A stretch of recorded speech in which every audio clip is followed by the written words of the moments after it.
4 ans après son titre en Russie, l'équipe de France est de nouveau en finale de la Coupe du Monde. Les Bleus ont arraché leur billet pour la finale au Qatar en s'imposant dans la douleur face au Maroc 2-0, grâce à un but précoce de Théo Hernandez à la 5e minute et un autre en toute fin de match de Randal Kolo Muani.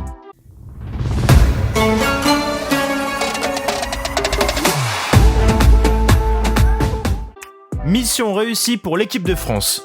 Ce mercredi au stade Al Bayt, les Bleus se sont imposés face au Maroc en demi-finale de la Coupe du Monde 2022. Les hommes de Didier Deschamps peuvent remercier Théo Hernandez, auteur du premier but de la rencontre dès la 5e minute.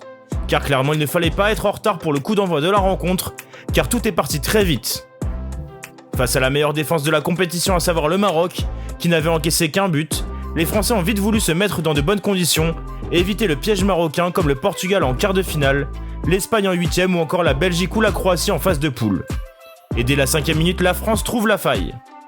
Au milieu de terrain, Raphaël Varane glisse un superbe ballon à Griezmann qui pousse El Yamik à la faute. Le défenseur marocain se jette et rate la balle, Grisou en profite et sert Mbappé. Après une première frappe contrée, le ballon finit par atterrir au second poteau pour Théo Hernandez, qui termine à bout portant devant Bounou. Alors que les Marocains ont commencé le match avec une défense à 5, Walid Regragui perd ses 2 rocs défensifs sur les 20 premières minutes. Naïef Aguerd avant le coup d'envoi et Romain Saïs le capitaine à la 21e minute. Les deux joueurs étaient plus qu'incertains pour la rencontre et ont tout tenté pour défendre les couleurs de leur pays. Mais dans cette entame de match, le système A5 ne réussit pas aux Marocains, même si Ounahi alerte Lloris avec une frappe enroulée repoussée par le capitaine tricolore. Signe que la défense marocaine est en difficulté dans ses 20 premières minutes, un long ballon de Konaté surprend Saïs qui n'était clairement pas à 100% et Giroud en profite pour partir en profondeur. Le meilleur buteur de l'histoire des Bleus lâche une lourde frappe qui vient s'écraser sur le poteau de Bounou à la 16e minute. Après la sortie de Saïs et le changement de système, les Lions de l'Atlas retrouvent du mordant et vont pousser dans les toutes dernières minutes avant la mi-temps. Après une ultime alerte de Giroud qui foire totalement une belle occasion à la 35e, les Marocains enchaînent les corners avant le retour au vestiaire. D'ailleurs à la 45e, El Yamik, fautif sur le premier but, n'est pas loin de se transformer en super-héros puisqu'il tente une retournée repoussée par Lloris sur son poteau. En deuxième période, le Maroc attaque fort et les Français ont du mal à poser le pied sur le ballon.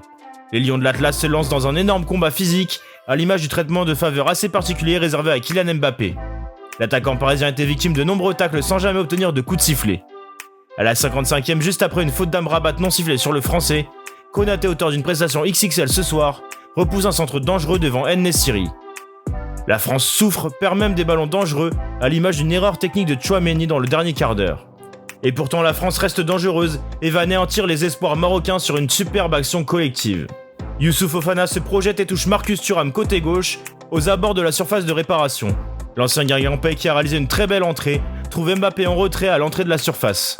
Le Parisien fait parler sa technique en éliminant 3 Marocains puis tente sa chance, mais son tir est dévié.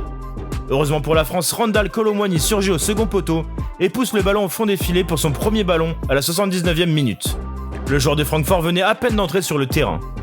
Le match est plié et l'équipe de France se dirige tout droit vers la finale de la Coupe du Monde. Avec ce succès, la France donne désormais rendez-vous à l'Argentine en finale ce dimanche, pour ce qui sera assurément le dernier match de Lionel Messi dans un mondial. Au niveau des top flops, la rédaction de Made in Foot a évidemment mis en lumière les gros matchs d'Antoine Griezmann, Hugo Lloris et Ibrahima Konaté. Grisou dans son rôle de milieu de terrain a fait un énorme travail défensif et sa qualité technique a fait énormément de bien au tricolore. Lloris de son côté a réalisé des gros arrêts dans les moments forts marocains. Enfin Ibrahima Konaté qui a remplacé Dayot Upamecano au pied levé et a sorti un match de patron. Au niveau des flops, on retrouve notamment Sofiane Bouffal. Alors qu'il réalise un mondial d'exception, l'attaquant angevin était beaucoup moins inspiré ce soir et a vite été remplacé par Walid Regragui.